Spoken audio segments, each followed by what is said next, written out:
Welcome back, Cyber Explorers. It's Alfie, and in this video we'll explore together with this step-by-step guide, how to create a new user account in Windows 10.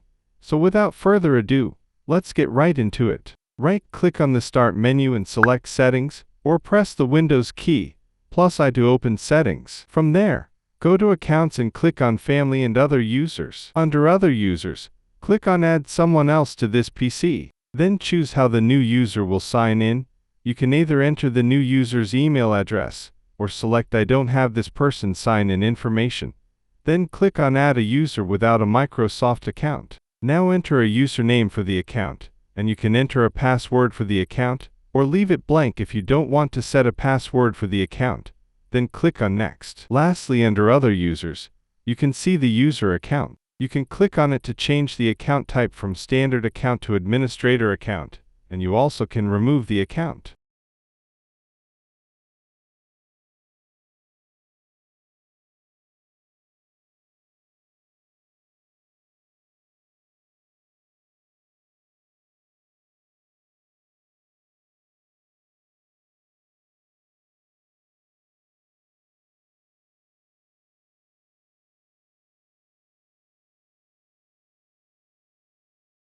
And that's it for today. If you found this video helpful, please give it a thumbs up, consider subscribing, and don't forget to activate the notification bell so you won't miss out on any new uploads. Thank you for watching, and I can't wait to share more with you. So, until next time, see you later.